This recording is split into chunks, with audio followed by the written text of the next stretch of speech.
మా పట్ల చూస్తుంది. దానికి నిరసనగా మేము వచ్చి బయటకు వెళ్తామని చేసి మీరు మాట్లాడుకోండి, ఏం చేస్తారో చేసుకోండి, ఏం పడతారో పడండి అధ్యక్ష, మాకు సంబంధం లేదు.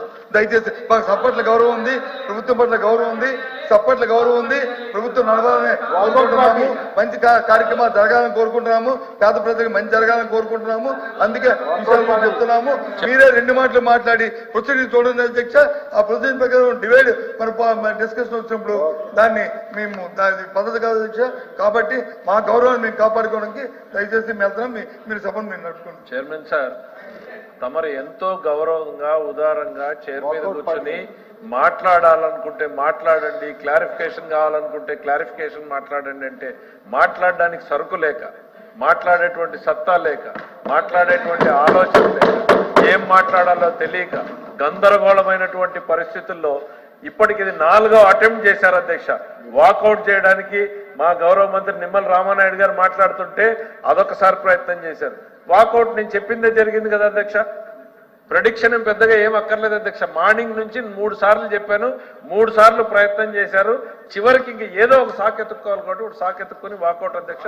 ఇది ఇంకా వాకౌట్ పార్టీనే, చివరికి పాలిటిక్స్ లో డ్రాప్ అవుట్ పార్టీనే అధ్యక్ష. అధ్యక్ష, అపోజిషన్ వాకౌట్ చేసినప్పుడు కూడా మేము మాట్లాడతాం అధ్యక్ష దీని మీద.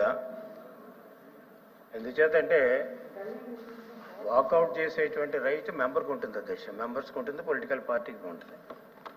కానీ ఇది ఈజ్ ఎ ఫండమెంటల్ రైట్. కానీ బాయ్కాట్ పర్మనెంట్గా చేసే రైటు పొలిటికల్ పార్టీకి లేదు, మెంబర్స్ కూడా లేదు అధ్యక్ష.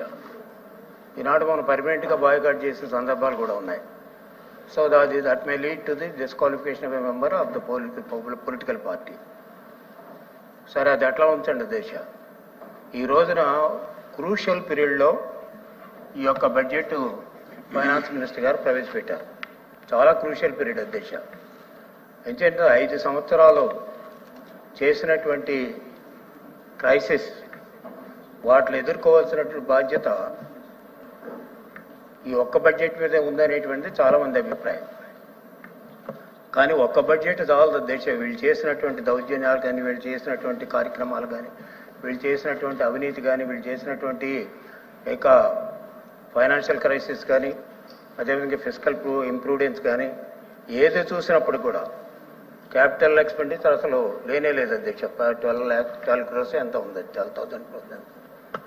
ఇవి చూస్తే డెవలప్మెంట్ నీళ్ళు, ఫైనాన్షియల్ క్రైసిస్ ఉంది, అదేవిధంగా ఫైనాన్షియల్ ఇంప్రూడెన్స్ ఉంది, ఎకనామిక్ క్రైసిస్ ఉంది.